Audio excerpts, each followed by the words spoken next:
Hi guys, it's Ellie again. I made a video earlier today, but I had to do this. So these are the majority of all the books I read in November. So I'm missing like 3, I think. I have my bullet journal. I keep track of all the books. Yes, I'm missing 3. So there's that. I might do like one of them, but the other 2 I don't think are worth mentioning, especially since one of them was in a series I've already talked about on this channel. So I think I'll just leave that be. But I think what I'm gonna do is I'm gonna do them in order. So I gotta actually find. Comment if you guys want me to do a bullet journal tour, quote unquote, because I bullet journal a lot. So okay, so first off, the first book I read was Crooked Kingdom, which I do not have on me right now. I'm lending it to someone. But Crooked Kingdom, I'm just going to try to sum it up the best I can. I rated it 4 out of 5. It was really good. But it's the sequel to Six of Crows, which anyone who's like on social media will know pretty much what Six of Crows is. If you're into books and you are on TikTok, you will know what Six of Crows is.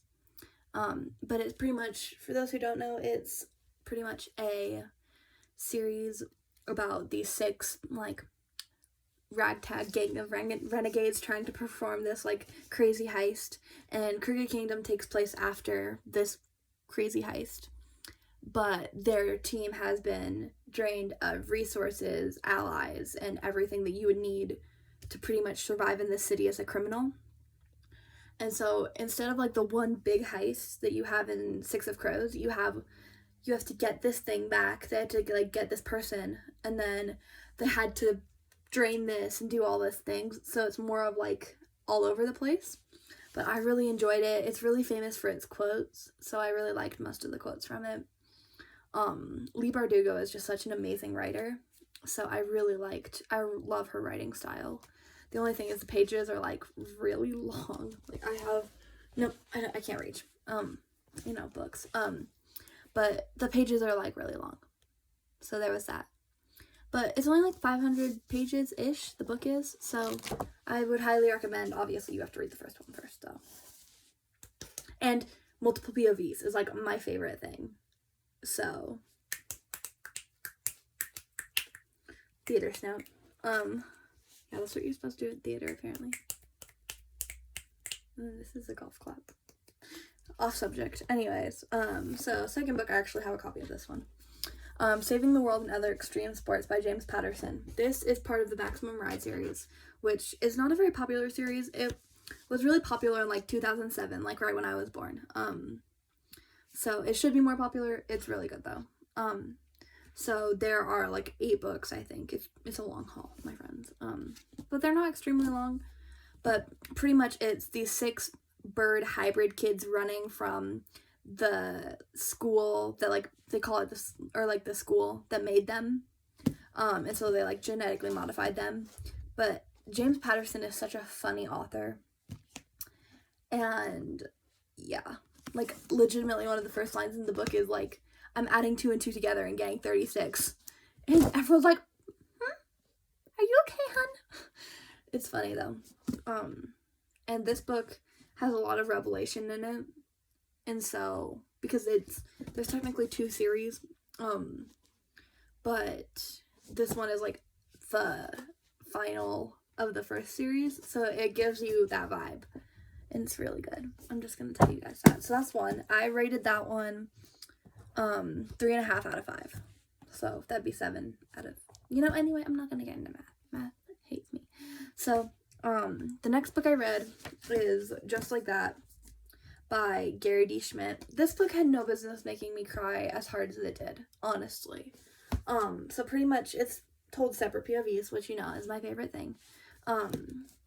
But first POV is Meryl Lee Kowalski, who gets sent to this preparatory school in Maine,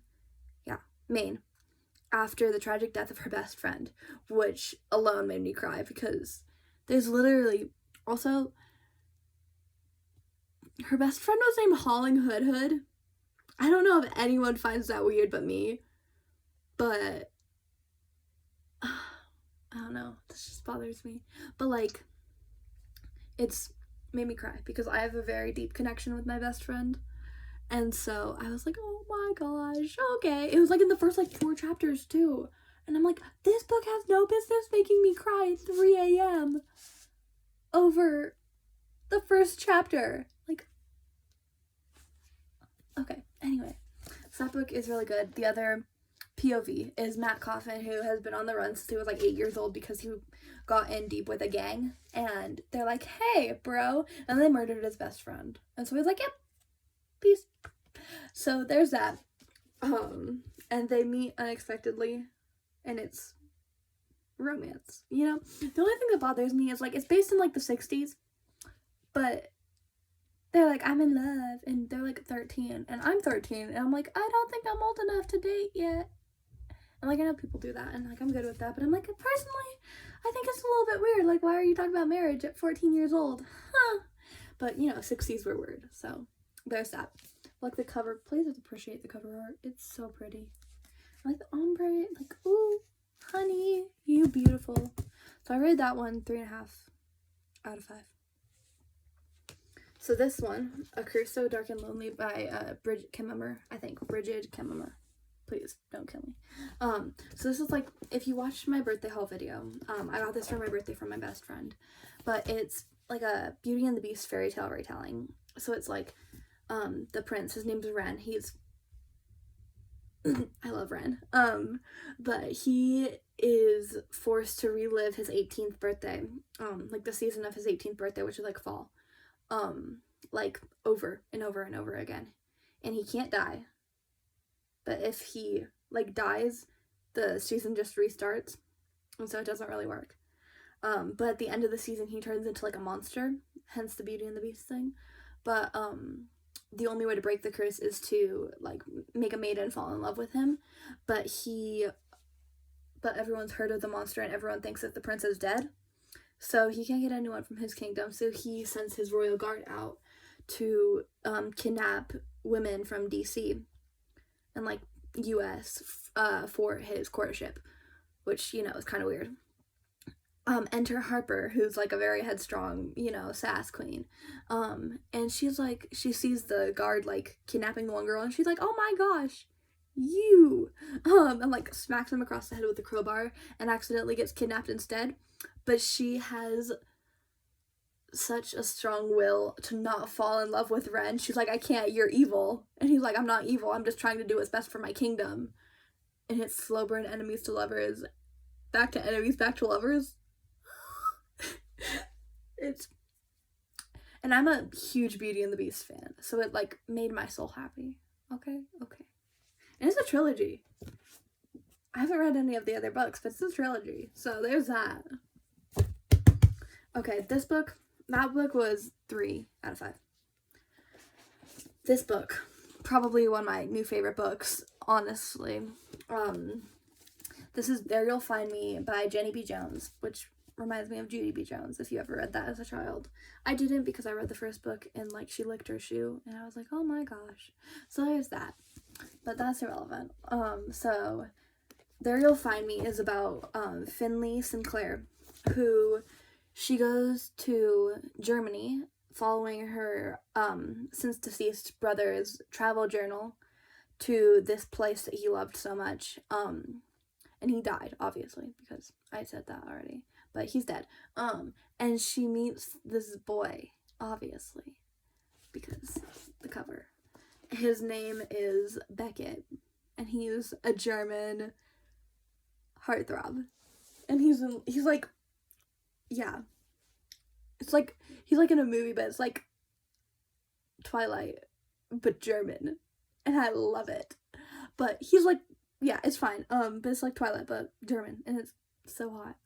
But anyway, and it's, I don't even know how to explain it other than that, but it's like not a coming of age, but it's like coming of self kind of thing, where she's like, I don't know who I am, but like, Will, her brother's name is Will, but like, Will loved it here, and he found himself here, and he found God here, so like, maybe I can find myself too. But she's like so lost that she's like, I don't even know why I'm here. kind of thing. It's really good though. And you got some romance. You got some enemies to lovers too, because you know I'm there for them. That one was 5 out of 5. That's probably one of my favorite books like ever. It's so good. And like it is like a Christian novel, so if you're not into that kind of thing, I am. So, but I wouldn't say it's religious, but it does talk about certain things like that related to. So if you don't do that, that's good too. I don't care. I'm sharing this with you for your information. I don't care if you read them or not. Okay, next book, What Once Was Mine by Liz Braswell. This book was also in my book haul, my birthday book haul, and it's pretty much like, it's the Twisted Tale series. It's the newest one, so it's like 12. It's a long haul, my friends. There are 12 books and they're all hefty. But anyways, you have this, and it's pretty much like what would have happened if Rapunzel's mother drank the potion from the wrong flower. And so instead of drinking the sun drop, she drinks the moon drop, and instead of it giving Rapunzel healing powers, it gives her the power to kill with her hair. And so instead of like Mother Gothel kidnapping Rapunzel, the king and queen lock her up with Mother Gothel to take care of her to protect their kingdom. So it's kind of like that thing, but she's like the same like spunky character, except you have Gina, who's like this little, I imagine her being like 14. She's like a child. But she's like, I want to be an adventurer. And so she like helps Rapunzel find Flynn Rider so he can take her to the lights. They never actually go see the lights in the book, which makes me a little bit sad, but you know. But like, appreciate the cover art. And she has silver hair instead of gold. But it's so pretty. I love it. This book, I rated a 3 out of 5 just because the middle, like 8 chapters, were just really like slow, if that makes sense. They were just kind of hard to follow and everything. So, but the pages got creased, so I have to go through and fix them later. Or now. It doesn't matter. Anyway, that book is really good. Not my favorite of the series. My favorite of the series has to be Go the Distance, which is the newer one, and it's Hercules, but I do really like this one too. Oh, I almost dropped it. So there's that. Last book, love this book, kind of a big deal. Also in my birthday haul, it was my birthday present to myself. Kind of a Big Deal by Shannon Hale. I'm a huge fan of Shannon Hale. I read a bunch of her fairy tale books as a child, and I mean, I'm kind of still a child, but you know, it's fine. So this book brings in 2 of my favorite things in the entire world: books and Broadway. Broadway. I don't know, you guys probably can't see that. It's my Broadway poster. It's beautiful. Anyway, so I have that. And it's about this girl, and she peaked in high school. It's like nothing is worse than peaking in high school. And she thought she was all that in a bag of chips because she was like the highest ranking theater kid in her like group and whatever.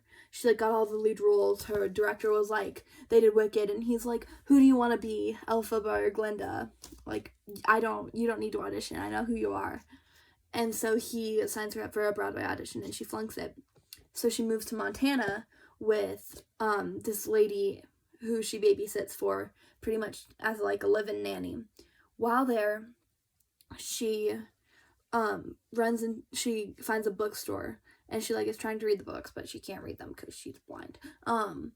But the guy gives her a pair of reading glasses, and every time she wears the reading glasses, she gets transported into another story. And but then she finds out that evil forces are plotting against her. So, you know. There's that. This book is really good because my favorite part is the little girl she nannies for. Her name's Mia, and she's so cute. I love Mia. She has a fear of raisin fingers. So there's that. This book is really good though. I would highly suggest it. Anyway, that's it. That's all I have for you today. But anyway, thank you for watching. Again, I would say make sure to like and subscribe, but I don't care. You can subscribe if you want to watch more videos. You don't have to. I don't care. I'm not doing this for you. I'm doing it for me because I just want to get myself out there. So thank you for watching and giving 15 minutes of your time to listening to me ramble about books. So anyway, bye guys.